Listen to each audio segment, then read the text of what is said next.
Please એકવાર જરૂર વાંચજો. સડક કિનારે એક 12-13 વર્ષની દીકરી તરબૂચ વેચતી હતી.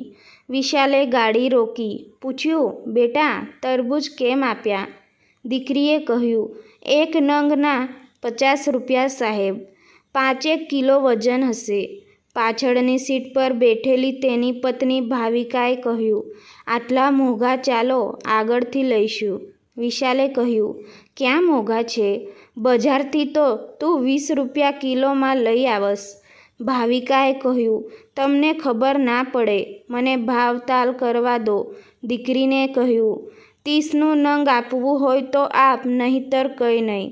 દીકરી બોલી, આંટી, 40નું તો મને પડે છે, ચાલો 45 આપી દેજો, એનાથી સસ્તું નહીં આપી શકું. ભાવિકા બોલી, ખોટું ન બોલ, દેખ તારો નાના ભાઈ જેવો છે, એના માટે થોડું સસ્તું કરી આપ. આમ કહી પોતાના ખોળામાં બેઠેલા 4 વર્ષના દીકરા તરફ ઇશારો કર્યો. સુંદર બાળકને જોઈને દીકરી ગાડી તરફ આવી. ગાલ પર હાથ ફેરવી કહ્યું, સાચેક મારો ભાઈ ખૂબ સુંદર છે આંટી. ભાવિકાએ કહ્યું, બેટા, દીદીને નમસ્તે બોલ. બાળકે પણ પ્યારથી નમસ્તે દીદી કહ્યું. દીકરીએ દરવાજો ખોલી બાળકને તેડી લીધું. પૂછ્યું, ભાઈ, તારું નામ શું છે? દીદી, મારું નામ ગોલ્લુ છે. કહ્યું, સાચે જ તું ગોળ મટોળ છે. મારા ભાઈ, તરબૂચ ખાઈશ? એમ કહી એક તરબૂચ લાવી ભાઈના હાથમાં આપ્યું, પરંતુ વજન હોવાથી હાથમાંથી નીચે પડ્યું. 3-4 ટુકડા થઈ ગયા. ગોલુથી પડી ગયું એટલે રડવા લાગ્યો. બેન બોલી, અરે ભાઈ, રડ નહીં, હું બીજું લાવી આપું. એમ કહીને રેકડી પર લેવા ગઈ. ત્યાં સુધીમાં ભાવિકાએ ગોલુને અંદર લઈ લીધો. દરવાજો બંધ કરી દીધો. દીકરી આવી ખુલ્લા કાચમાંથી તરબૂચ આપતા બોલી, લે ભાઈ, આ મીઠું નીકળશે. વિશાલ આ બધી હરકત જોઈ રહ્યો હતો. ભાવિકાએ કહ્યું, જે તૂટ્યું છે એના પૈસા નહીં આપું, એ તો તારી ભૂલ હતી. દીકરી હસતા હસતા બોલી, આંટી, બંનેમાંથી એકેયના પૈસા નથી જોતા, મેં તો મારા ભાઈને આપ્યું છે. આટલું સાંભળી વિશાલને તેની પત્ની બંને ચોંકી ઉઠ્યા. કહ્યું, બેટા, બંનેના પૈસા લઈ લે. એમ કહી 100 રૂપિયા હાથેથી લંબાવ્યા. દીકરી ઝડપથી રેકડી પાસે જતી રહી. વિશાલ નીચે ઉતરીને પાસે આવી કહ્યું, બેટા, પૈસા લઈ લે, તારું ખૂબ નુકસાન થઈ જશે. દીકરી બોલી, માં કહેતી કે જ્યાં સંબંધની વાત આવે ત્યાં નફો નુકસાન નહીં જોવાનું. તમે ગોલુને મારો ભાઈ કહ્યો, મને ખૂબ ગમ્યું. મારે પણ ગોલુ જેવો જ ભાઈ હતો. પરંતુ વિશાલે કહ્યું, શું થયું હતું તારા ભાઈને? કહ્યું કે જ્યારે એ 2 વર્ષનો હતો ત્યારે રાત્રિના તાવ આવ્યો હતો.